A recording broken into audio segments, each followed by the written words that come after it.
Olá, meus amigos, tudo bem com vocês?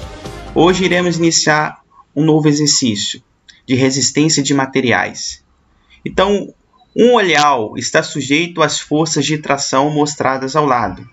Determine a intensidade da força resultante e sua direção em relação ao eixo X positivo. Então, duas coisas que a gente vai encontrar nesse exercício, que a gente tem que encontrar nesse exercício: a força resultante e também a sua direção em relação ao eixo X. Observe-se a figura aí do lado. Temos 4 tipos de forças. Tem a força 1, que é de 150 newtons, a força 2 de 80 newtons, a força 3 de 110 newtons e também temos uma força 4 de 100 newtons. Então, a primeira coisa que devemos fazer nesse exercício é o diagrama de corpo livre. Então, temos um diagrama de corpo livre aqui. Colocamos todas as 4 forças, a força 1, a força 2 e a força 3 e a força 4, e também os ângulos que foram encontrados, que estavam na figura.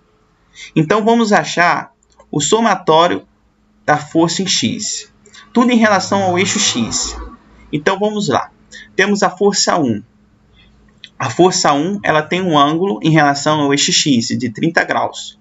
Então, vai ser a força 1 de 150 newtons vezes o cosseno de 30 menos a força 2, que está do lado sentido negativo do eixo X. Então, sentido negativo. Então, vai ser menos 80 newtons vezes o seno de 20 graus. Por que seno? Porque se você observar no eixo X, não tem um ângulo. Então, o lado que não tiver o ângulo é seno e o lado que tiver o ângulo é cosseno. Essa é uma regrinha básica aí. Mais a força 4, que está no sentido positivo de x, vezes o cosseno de 15 graus. Então, observa-se que o ângulo está encostando no eixo x. Então, é cosseno de 15 graus. Então, fazendo a continha na calculadora, jogando todos esses dados na calculadora, vamos achar a força em X, que vai ser igual a 199,13 newtons. Então, achamos a força em X através do nosso somatório das forças em X. E agora vamos achar o somatório das forças em Y, que o somatório das forças em Y é igual a 0, mas vamos achar a força em Y. Então, vamos lá. Força 1 vezes 150 newtons vezes seno de 30. Observe-se o eixo agora Y. Vamos olhar só para o lado do eixo Y.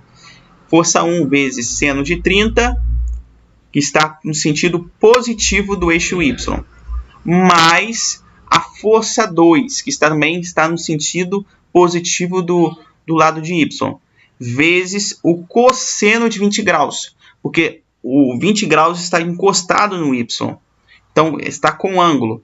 Então, cosseno de 20 graus, menos a força em 3, que está lá embaixo, no sentido negativo do lado do eixo do Y. Então, temos que observar muito bem o plano cartesiano, os lados do plano cartesiano. E menos também a força 4, que está no sentido negativo para baixo, vezes seno de 15. Se você observar do lado de Y, a força 4 não está o ângulo de 15 graus não está encostado no lado do Y. Então, vai ser seno de 15 graus. Então, fazendo essa continha direitinha aí na calculadora, vamos achar a força em Y de 14,29 newtons. Mas, lembrando, foi perguntado o quê? A força resultante.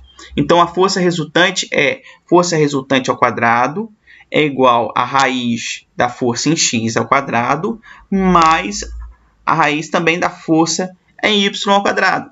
Então, jogando esses valores que foram encontrados logo acima dentro da raiz, vamos achar a força resultante de 199,64 newtons. Então, a primeira etapa do nosso exercício foi concluída.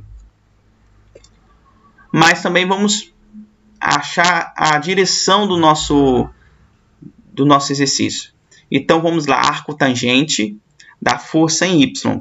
Força em Y, cateto oposto, dividido pela força em X, que é o nosso cateto adjacente.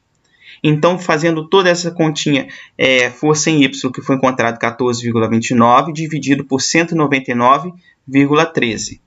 Fazendo essa continha na calculadora, vamos achar um ângulo de 4,10 graus. Então, observe-se bem nesse exercício o seguinte: temos que observar o ângulo, temos que observar o sentido, porque muitas pessoas confundem uma coisa com a outra. Muitas pessoas lá atrás colocam no lugar de cosseno, seno, e isso acaba fazendo que o exercício dê errado. Então, pessoal, vamos observar bem esses detalhes aí. Então, nossa aula está chegando ao fim por hoje. Se você gostou das nossas aulas, inscrevam-se no nosso canal, deixe um like lá e até o próximo exercício.